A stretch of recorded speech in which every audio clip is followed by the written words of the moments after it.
अवधूत चिंतन श्री स्वामी समर्थ महाराज की जय। श्री स्वामी समर्थ।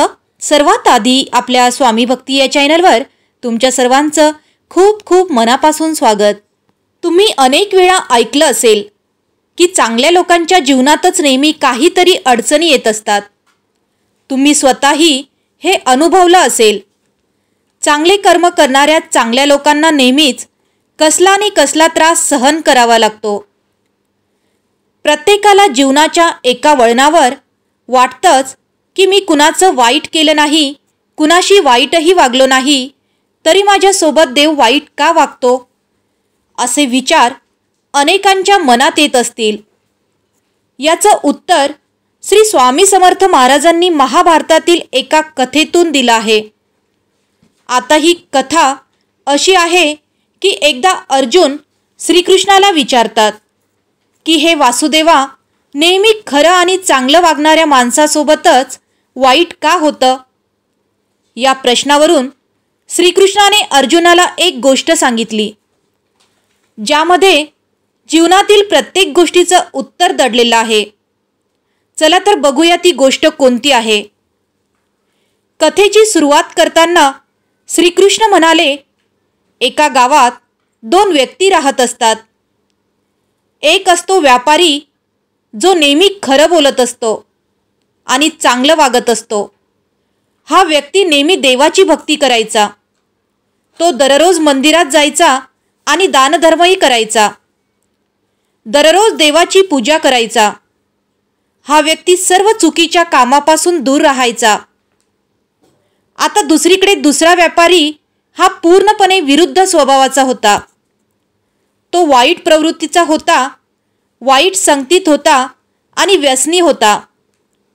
नेहमी चुकीची कामं करायचा, नेहमी खोटं बोलायचा। दान धर्म आणि धर्माशी त्याचा काहीही एक संबंध नव्हता। तो दररोज मंदिरात जायचा, परंतु पूजा करण्यासाठी नव्हे, तर मंदिराच्या बाहेरून लोकांच्या चपला चोरण्यासाठी। एके दिवशी तो वाईट माणूस एका मंदिरात होता। त्यावेळी खूप मुसळधार पाऊस पडत होता। या गोष्टीचा फायदा घेऊन त्या वाईट माणसाने त्या मंदिरातील पैसे चोरले। नेमकं त्याच वेळी जो चांगला माणूस होता तो दर्शनासाठी मंदिरात आला। दुर्दैवाने मंदिराच्या पुजाऱ्यांनी त्याला चोर समजून आरडाओरडा सुरू केला। त्या चांगल्या माणसावरच पैसे चोरल्याचा आळ सर्व लोकांनी घेतला आणि त्याला बेदम मारहाण केली।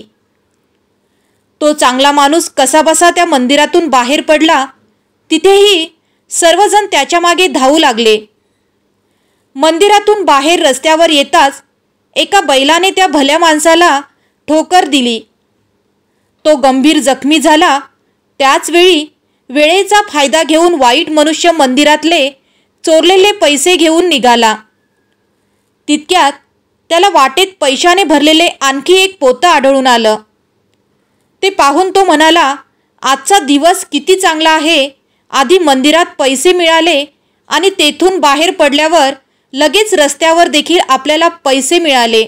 हे सर्व त्या चांगल्या माणसाने ऐकलं आणि हे सर्व पाहून त्या भल्या व्यापाऱ्याला खूप वाईट वाटलं आणि त्याने घरातील सर्व देवांची चित्रे काढून टाकली। दोघेही काही वर्षांनी मरण पावले।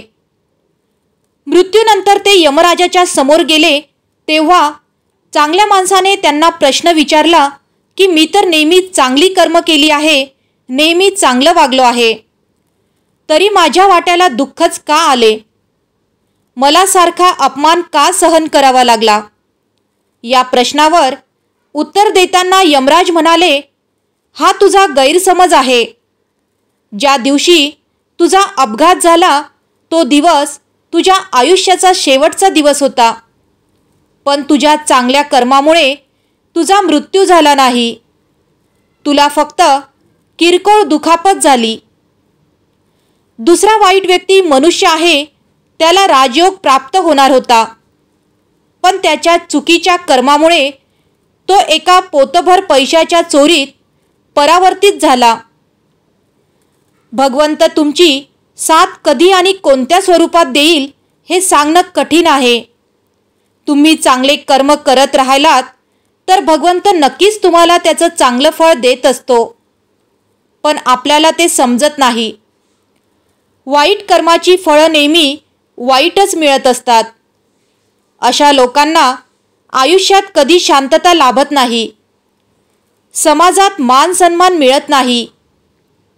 जर तुम्ही चांगले कर्म करत राहिलात तर देवाची कृपा तुमच्या पाठीशी असते.